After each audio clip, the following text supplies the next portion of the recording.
All right, y'all. Well, Happy New Year. Hope everyone had a nice holiday. Um, and I am back with potentially a repair video, a new repair video. So, right now you can see we've got, excuse me, two HP 8116A pulse generators or function generators. So I, if you've been following my channel, I've been working on a Tektronix 2230 oscilloscope, and that repair is pretty much done. I mean, there's not really much left to do, but because of the state it was in when I got it, I mean, there was a lot wrong with it. I did want to do some performance checks, potentially run through some of the calibration adjustments if need be. But in order to do that, you really need some specialized equipment. Um, Now, for example, with the Tektronix 2230, the equipment required is the TM 500 series from Tektronix, which is basically a big it basically is a plug-in series. So you can get a basically a base model that has the power supply, and then you get all these different kinds of plugins. So there's things like the calibrator generator and pulse generator and leveled sine wave generator and time marker generator. So these are all plugins that you would use to calibrate an oscilloscope. But if you look at the or the manual for some of these, or just a description of them, they're really, a lot of them are just really specialized function generators or pulse generators that just make it easier to utilize them to calibrate a scope. And so I thought that maybe I could get pretty much the same out of a pulse generator. Now, look, I'm not using this tech scope for an ISO lab or a metrology lab. I just wanted to check to make sure that it was in good, fairly good shape. It's not going to be used for any critical measurements. Again, like I said, it's not going to be used in any accredited lab or anything like that. So, yeah, I wouldn't recommend doing this for something like that. Obviously, if you work in a lab like that, you're going to have the right equipment. But that's why I got these. Now, I didn't mean to get two. I was looking online, and I did see a seller that had listed both of these. They were listed for $100. And I only wanted one of them. I actually talked him down to 75, and then he said, "Look, I'll throw in the other one for another $50." And I said, "Sure, why not?" Now, I know that they both aren't working. They both have two different error codes that pop up. Let's power them on right now.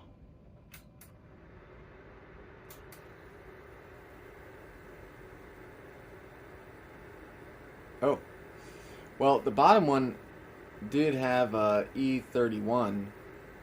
Well, actually, I could have sworn I just had them powered up. I could have sworn this one had the E31 error, and then this one was the E53 error. And now this one isn't popping up with the error, which is interesting. But anyway, they both have these errors, so there's clearly something going wrong with them.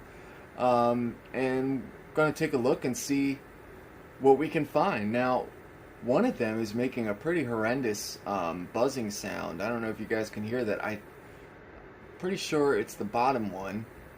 Yeah, that's interesting. And it does look like somebody has been inside these at some point. I don't know if it was to repair them or not. This one actually has a calibration sticker, so it was calibrated in 2018. So it looks like at least the top one, somebody was keeping up to date on its calibrations, which is good. Yeah. So I don't know much about these. I've never operated one of these before. So this might make for an interesting repair. We'll see. But let's open them both up and see if we can do a quick visual inspection. All right, so we got the covers off both of them, and already I can see something that looks pretty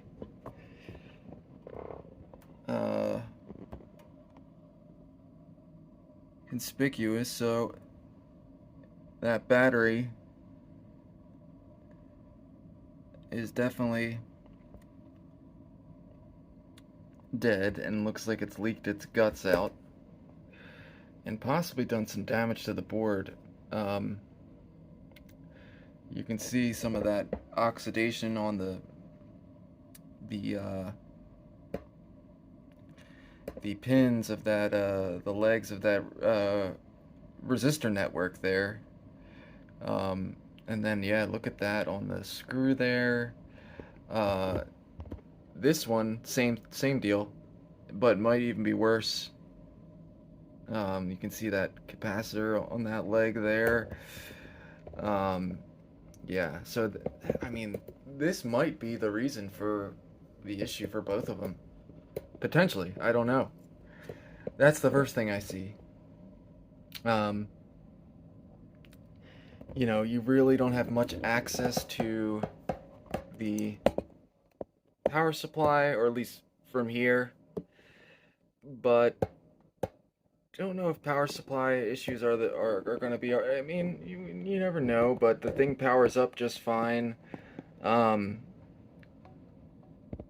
know, the microcontroller or microprocessor for both of them is working. It can throw the error codes. So, yeah. But, you know, we'll still check all the power supply. The power rails, make sure everything's good. Consult the service manual. Make sure everything's in spec. But, yeah. If you flip them over, there's not much to see on the bottom. It's just, I guess, the main board, the bottom of the main board, so, you know, but, yeah. So, yeah, not much to see here. You can see there is what appears to be a resistor over here that definitely there's some burn marks on the board. And what's interesting is the circuit layout is a little bit different between the two. Now, if you look at the back of them, one does say option 1. The other doesn't specify an option, this one, on the left here. And it does have some additional inputs on the back, so that might be the reason for that. They aren't all that different in age, it appears, at least looking at the service manual and some of the date codes on the ICs. Looks like they're both were from like 86. So it doesn't appear to be like a change in the you know, like a revision or anything. It's probably just a different option available on one of them for changing the circuitry. So yeah, so that's what we're dealing with. I do want to power them both on real quick, flip them back over, and just so we can hear that buzzing sound again and kind of get an idea where that's coming from. It doesn't sound good at all. One of them is making that sound. So let's give me 1 second. Okay, so I've got them both powered on, and it looks like that's just the fan that's making that sound. Maybe there's just too much dust caught up in it, or, you know, the bearing just needs a little bit of lubrication, but that's all that sound is, which, you know, that's good. It's not something like, you know, the transformer or something making a weird buzzing sound. That you never want to hear that. And it looks like the E31 error has come back. So that one has the one on the left, E53, E31 on the right. So not crazy. That error did pop back up again. So yeah, that's what we're dealing with. I would really like to just start by replacing these batteries if I can. I definitely don't have anything, like, I think they're, what are they? Nickel cadmium. I don't have a nickel cadmium battery on hand. I have a,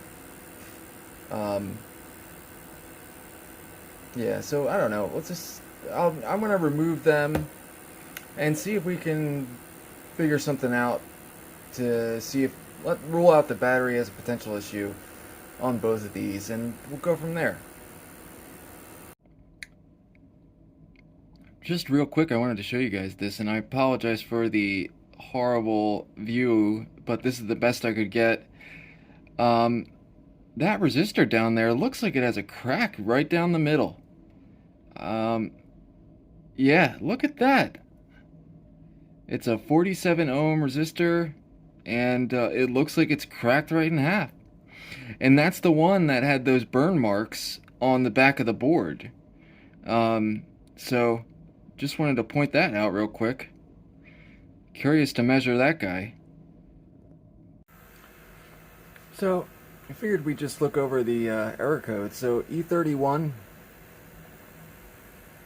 is timing IC U401 is unable to generate pulses of 5 milliseconds and 25 milliseconds, and then it gives possible faults.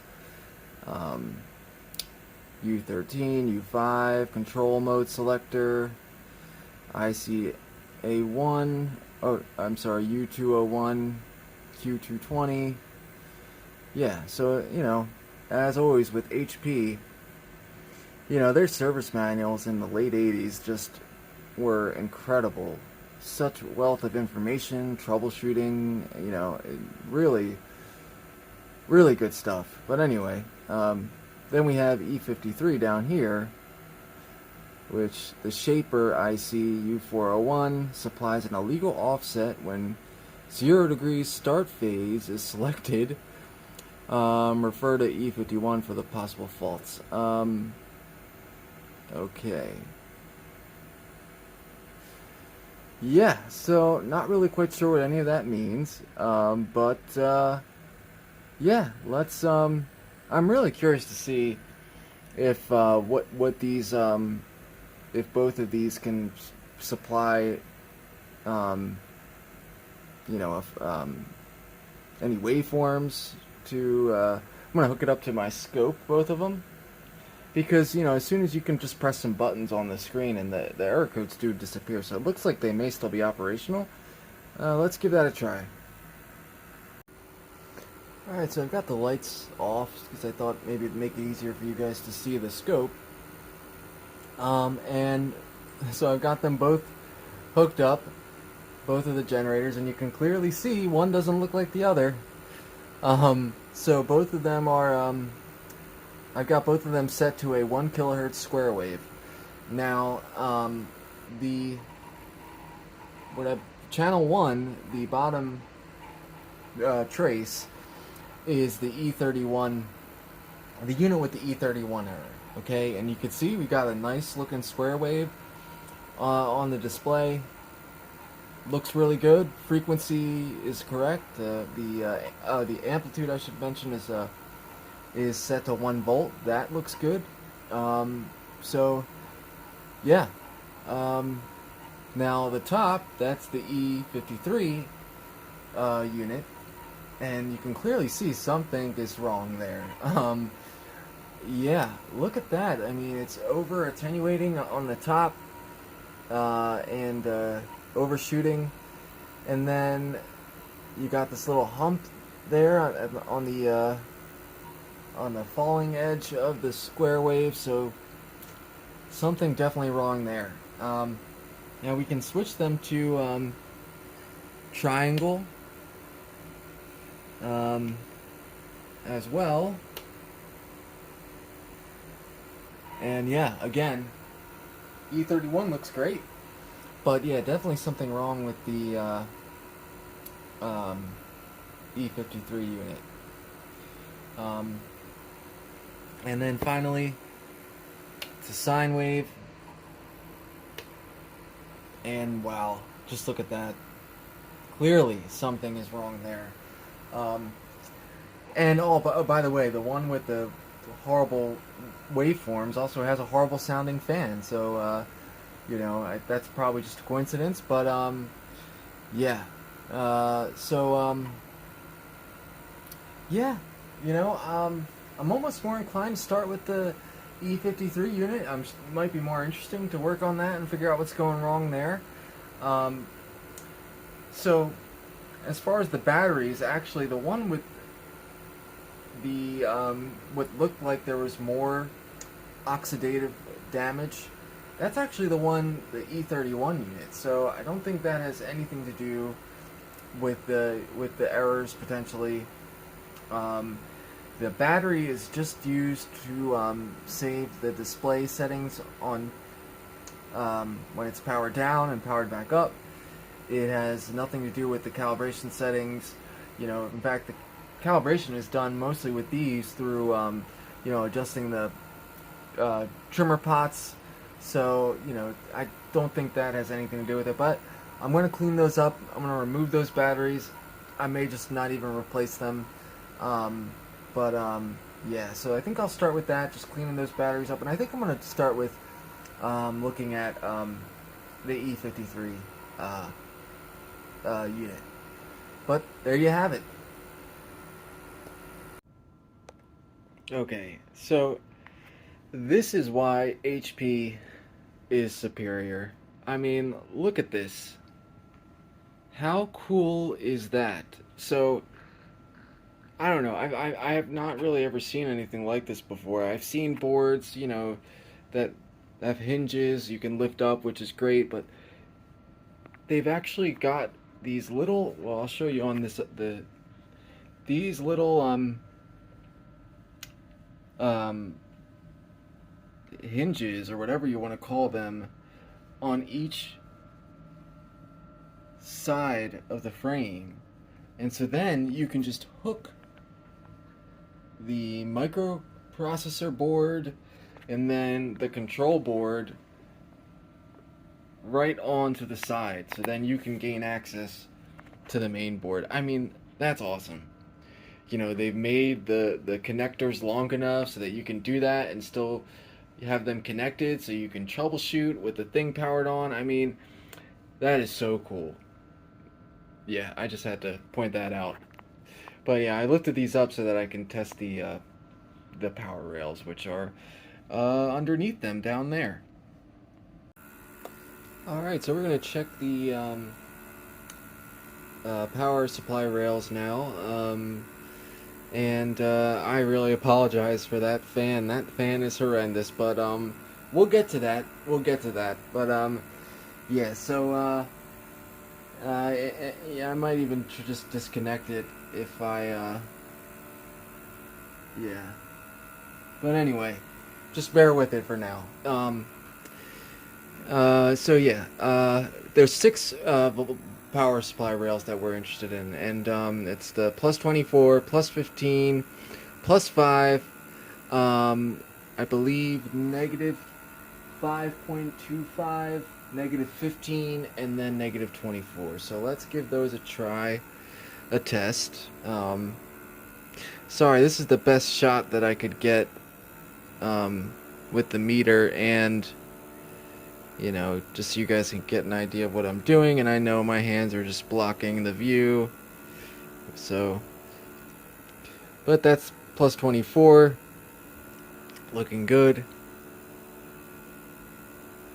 Plus 15, looking good. Plus 5, looking good. Oh, negative 5.25 is right on the money. Negative 15, looking good. And then, oh,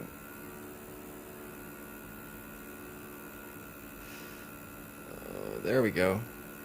-24. Okay. So everything looks pretty good. Now, I'm also going to check them for ripple too, just to be sure everything looks good. And I haven't looked at the specs for these. The HP might have some specs for accuracy and ripple. I haven't checked those for the service manual for those yet, but let's just check for ripple on the scope. Well, I got a little bit sidetracked here. So now it looked how did the whole thing get into pieces? Well, before I wanted to start measuring the ripple on those power rails, I wanted to stop that damn fan. I mean, that sound was horrendous, and so I thought maybe I could just disconnect it. There were these this blue and red leads, jumper wires connecting to the main board. So I thought, well, if I disconnect those, disconnect power to the fan. Well, as soon as I disconnected those and powered the unit back on, it wouldn't power on anymore. So, not sure why that is. It looks like these jumper wires don't go directly to the fan. They actually go to this little box, which might be some sort of module or DC converter, maybe, for giving that fan its correct supply voltage. Not sure, but that drives the fan, and that's what those jumpers are to. And then from there, the fan connects to it. They connects to the fan, I mean. But HP kind of failed me here, because I'm always preaching about how easy they are to repair, and they just make it. They're so good when it comes to serviceability. Well, not in this case. This fan assembly was really difficult to remove, and it just seemed a lot harder than it had to be. I mean, it's part of this subframe that runs the length of the unit, and then, you know, once you remove that, or to remove that, you have to remove this, also the main frame, a part of the main frame there, and then you can't even pull it out after that. Then you have to remove part of the heatsink for some of these, I guess what it could be, voltage regulators. Haven't really looked yet, but that's in the way, so you can't. It's preventing you from removing the fan, so that had to go. In order to do that, you just had to remove. Well, I guess you could have fit a screwdriver. Anyway, it was just a lot more convoluted than it had to be. So yeah, but what I was able to get better look at is this big resistor that we pointed out earlier that looked like it had a crack in it. So I mean, it looks like it's definitely overheated, and look, it's literally just kind of spinning about the axial leads almost, which shouldn't be. Yeah, I'm really curious to measure that guy. I believe this has something to do with the fan as well. Yeah, let's measure that guy and see what we get. Alright, so I've got the thing pretty much back together after taking a closer look at that fan.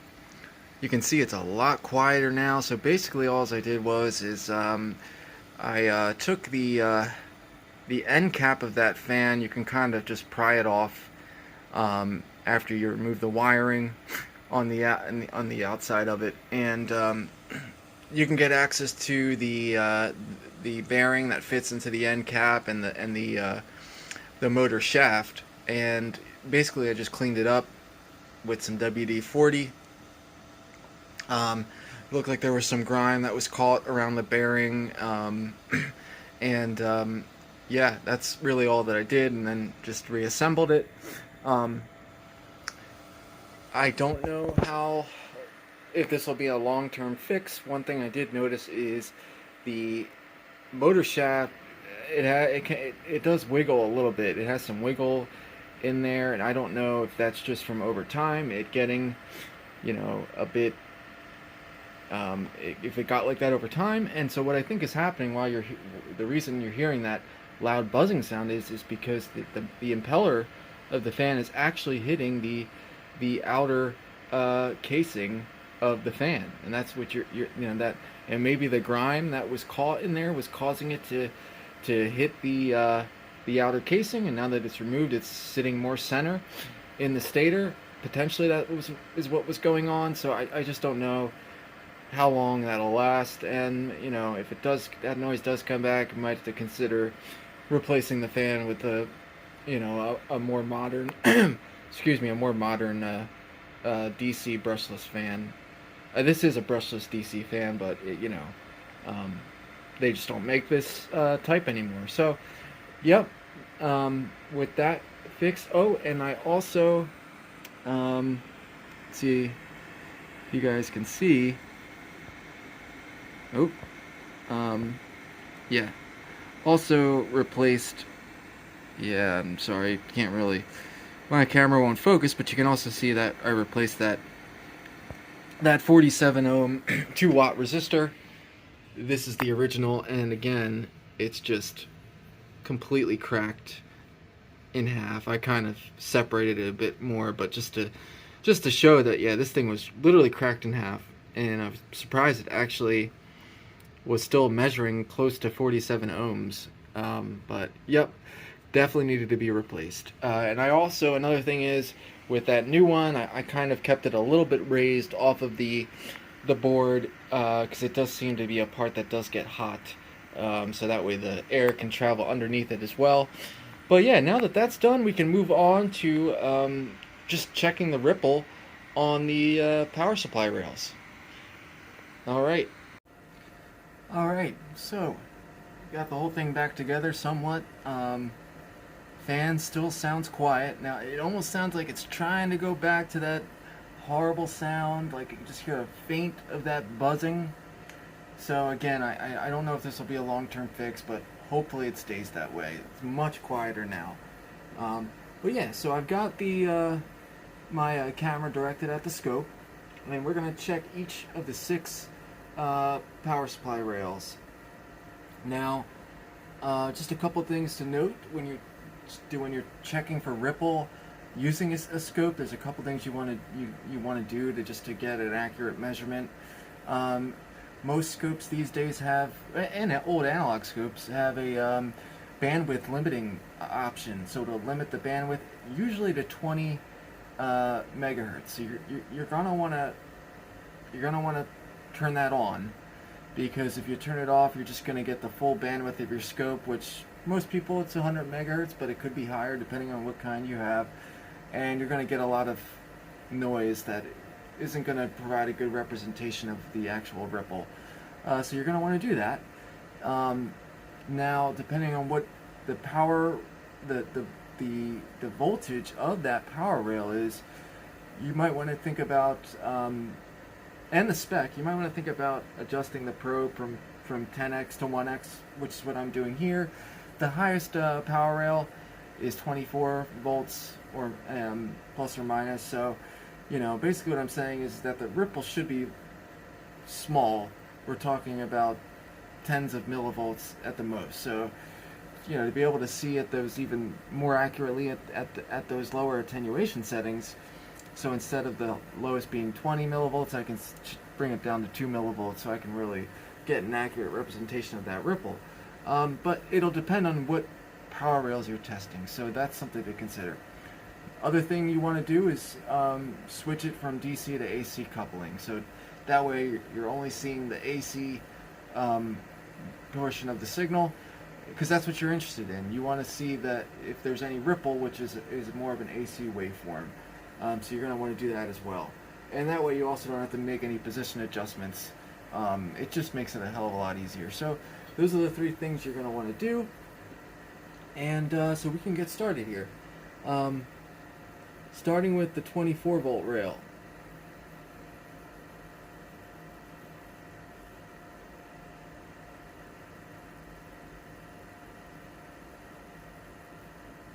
Okay. So, I mean, yeah, looking at that peak-to-peak measurement, you know, that's really, really good. It's not, you know, 2.5, 3 millivolts peak-to-peak, so that's great. Plus 15.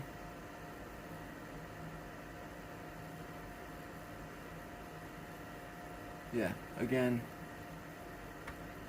oop, sorry about that. Yeah, so again, really low. That's looking good, very clean. All right, so now we're on to +5.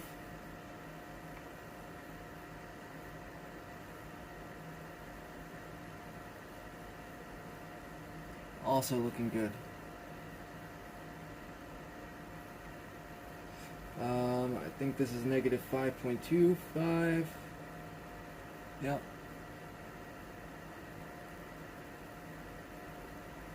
Yeah, that looks great.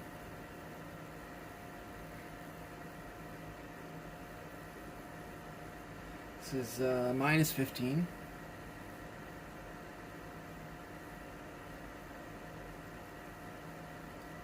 Also looking good.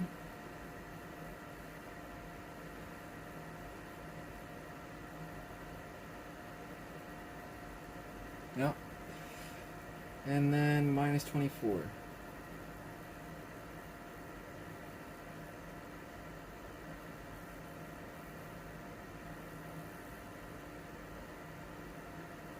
And again, looking really good. So, you know, we're talking not even up to, none of the rails are greater than 10 millivolts, not even barely 5 millivolts peak to peak. So that's really what you want to see.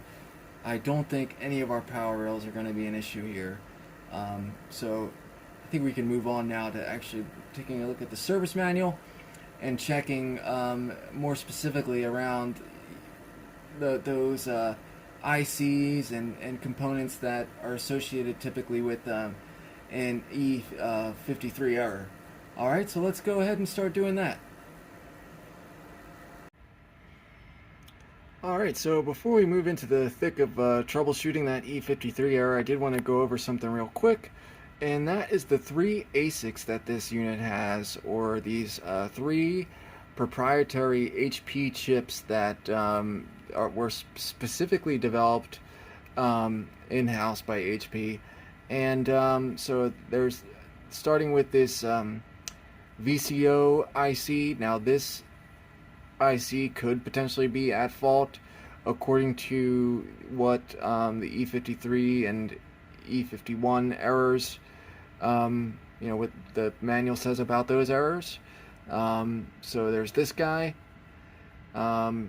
used as a triangle waveform generator up to 50 megahertz. Then there's also this timing IC.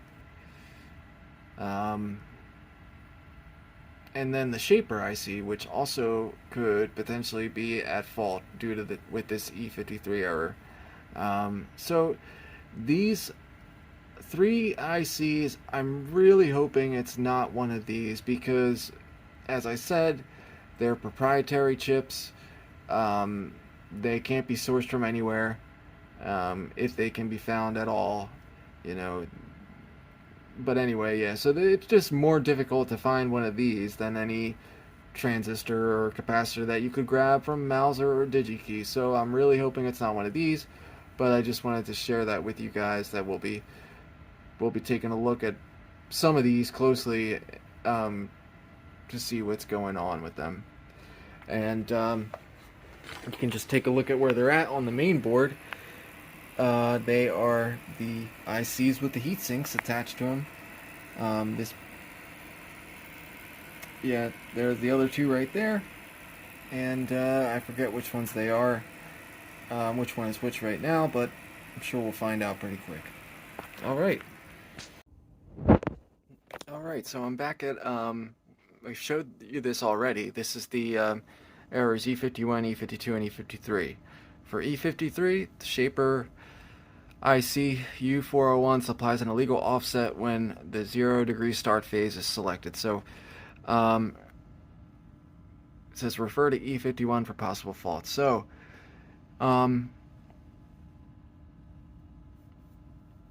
yeah, so basically possible faults, the VCO IC, U104, U204, and then on the control board, U27, U28, U17. So, because I think it has, you refer to these chapters in the troubleshooting sections 10.3, 10.4, 10.5, and each of these chapters has troubleshooting procedure to go through. Now, I think I'm just going to start with chapter 10.3. There is a lot to go through, and just to keep this video from going on too long, I think I'll just stop in the event that I find something that doesn't match with the service manual, and I'll share that to you guys. So that's when I'm going to start, and then go from there. Okay, so coming up on our first discrepancy, as I said, I'm starting with chapter 10.3, which is servicing the VCO and width generator. And so I did check, this is the first part of the troubleshooting chapter, which is the trigger level circuit and amplifier. So it asks you to inject a plus minus 5 volt signal. I just did a 1 kilohertz sine wave into the input, trigger input on the front panel, and then it basically states you should be getting these waveforms. So that all checked out fine. So I guess that's a good sign. The trigger level circuit and amplifier are working correctly. Next step is the control mode selection. So it provides this truth table for the IC U150, and so basically there's a control mode button on the front panel with these settings: off, FM, AM, PWM, VCO, and it gives you these pins to check, and this is what they should be, what state they should be in based on what state the switch is in. Everything looks good except for the PWM switch, selection. So for pin 9, it's high when it should be low. For pin 12, it's also low when it should be high, but I believe pin 15 is the only one that is right. All of the signals are correct for pin 15. So I'm just notating that. I'm not sure what that is indicative of. The one thing that is a bit frustrating is for the troubleshooting, it doesn't give you any what state the instrument should be. What should all the settings be? It doesn't really give you that information to start with. So I'm not sure if this is happening because of some state the instrument is in, or if it's an actual fault. But I'm just notating it, and I'm going to move on to the next step, and we'll just keep that in mind. Alright, so I just finished moving through the chapter 10.3, servicing the VCO and width generator, and everything looks pretty good, with the exception of that one issue I pointed out with I forget what it was. Now, there are a couple things I did skip, like it asks you to remove the VCO IC and hook up a current meter to check some of this reference current source. I down current source. I skipped over that. I didn't feel like putting a current meter to the board and at risk damaging something, so I did skip that. But everything else I did try to cover. Definitely I verified these waveforms that you guys have just seen me scrolling through. They all look good. It was just all this frequency range truth table that looks good. It was just this control mode truth table with the PWM being wrong for I believe it was M3 and M1 they were flipped. So again, I'm not sure if that is an issue or not yet, but but yeah, everything looked good. So now I'm going to move on to chapter 10.4, and again, you just saw just how much there is to go through. I'm not going to just go through every single step. This video would go on forever. Yeah, just anything that I find that is not looking good, I will bring to your guys' attention. So let's get started. Alright, y'all, well, we're at the first troubleshooting step of the chapter 10.4, which is doing the servicing the shaper and output amplifier. And so the first step is the shaper IC inputs. Okay, so basically it has you set up the unit with the following parameters: mode normal, waveform triangle, frequency 1 kilohertz, the amplitude roughly 1 volt, offset 0, and then it's going to be having you check test point number 4 and then pins 18 and 19 of U401, which is the shaper IC. Now 18 and 19 are just the inputs to this IC. So here are the representative waveforms. You have the bottom one, that's test point 4. You've got this triangle wave at 1 kilohertz, roughly 1 volt peak to peak. And then you have the inputs of the shaper IC, which are also a triangle wave, looks like 1 kilohertz roughly, 180 degrees out of phase with one another, 130 millivolts peak to peak each. So that is not what we have here on the scope. Alright, so excuse me a second, get this set up. Apologize for the shaky camera work, but yeah. Alright, so what we're looking at here is the bottom waveform is test point number 4. The top waveform is one of the, I'm sorry about this, guys, is one of the pins to the shaper IC. I forget if it's 18 or 19, but that one I have saved, so that's not in real time. And then I'm going to probe the other pin, and you're going to see what's going on here. So again, I forget which one I saved. It's either 18 or 19. Alright, so just give me a second. 15, 16, 17. Alright, so right now I'm probing pin 18. So that one that I have saved is pin 18. This is pin 19. And you can see it's practically the same. It might be out of phase by just a little bit, but not 180 degrees. Okay, so besides the waveforms being completely wrong, definitely not triangle, yeah, so we're definitely not, definitely a problem here right at the start. The good news is this is the inputs to the shaper IC, so this may mean that it's not one of the ASICs. I'm not 100% sure yet, but at least that's one thing that's in our favor. So let's keep moving forward and see what we find.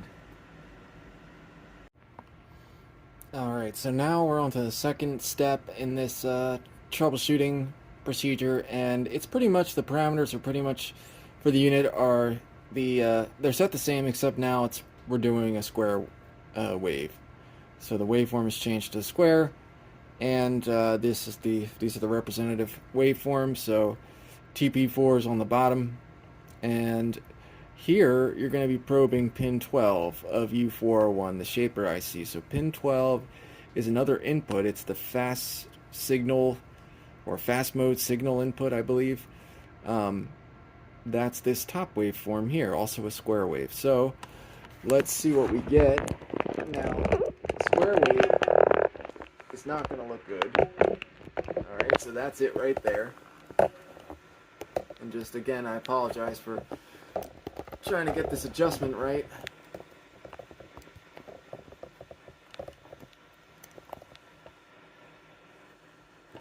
Yeah, sorry about that. Alright, so that's the that's test point number 4. Now I'm going to probe pin number 12 on the shaper IC.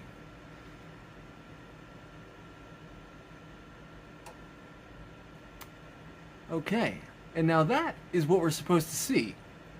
Alright, that's a peak to peak, 200 millivolt square wave, same frequency as the output. So that looks good. That's what you want to see. Okay? Now, the rest of this troubleshooting for the is for the Shaper IC. It doesn't cover the output or the input, where that circuitry for the input. So if we go let's see, just give me 1 second, sorry about this. But yeah, if we go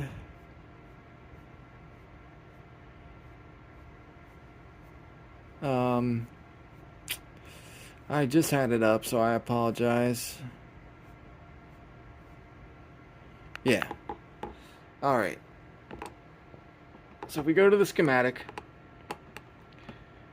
you can see this is what we're interested in, these signals here. So this connects to the input. This is the U401 IC, the Shaper IC. These are pins 18 and 19, and they go off the schematic to, I think this is saying I or 1C potentially. So that's the page that we need to go to see the rest of that circuitry. And then this is the fast mode signal that was actually looking good. So that connects to pin 12. This is what we're interested in. So I think what I'm going to have to do is just stop the troubleshooting procedure, because we need to figure out what's going on here, where this output goes to, where it connects to, and then go from there. Alright y'all, well, I found where those inputs come from, and they do come from the output of the VCO or slope IC, which is another ASIC proprietary HP chip. So I do not like that. I think what I'm going to do is take the VCO chip from the E31 error unit, because that, at least the waveforms that one outputs look pretty good. They don't look anything like these. So we can nip it in the bud and see if this IC is the problem. I really hope that it doesn't change anything, because if it does, that means this is pretty much where it stops. I mean, I'll look and see if I can find one of these chips online, maybe. I don't know what my luck would be there, but you know, I mean, I don't know if that's probably not even worth it to me. I already have 2 of these, so you know, I just don't want the repair to stop here over some proprietary IC, but we'll see. Let me grab that, pull that one out of that unit and pop it in this one and see what happens. Alright guys, so I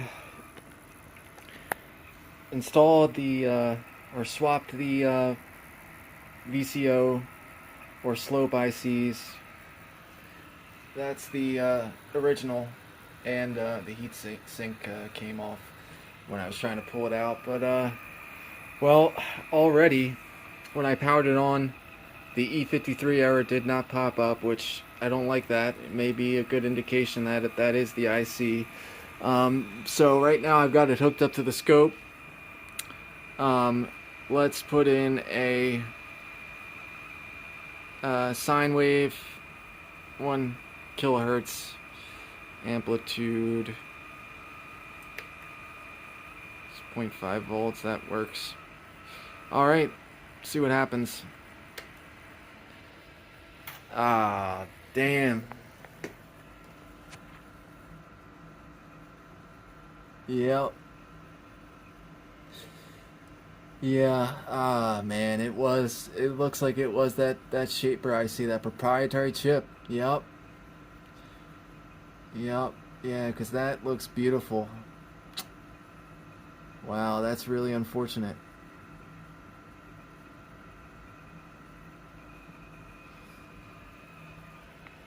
Yeah.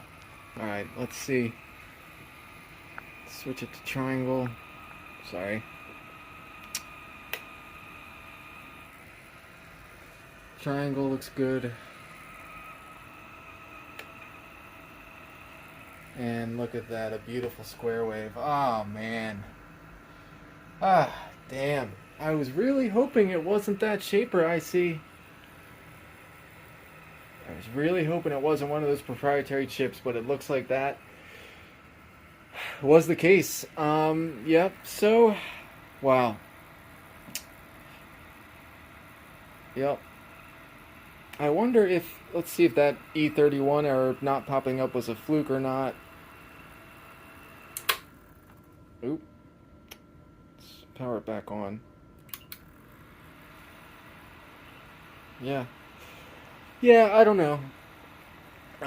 This one, the other one, the original that I grabbed it from, also it was sporadically popping, showing that E31 error, which also, I believe, can be related to that VCO chip. So, you know, we'll have to keep an eye out for that. I don't know what I'm going to end up doing with this. I think what I might do is just, for the hell of it, check and see if they sell those, if those can be found online. If it's not too expensive, I'll grab one. And, because, yeah, I mean, I guess I have one for parts, but, yeah, I don't know. We'll see. We'll see. Alright, so yeah, I think what I'm going to do is just do some further testing with this guy. I'll save it for that for another video, potentially. Go through the performance checks and everything.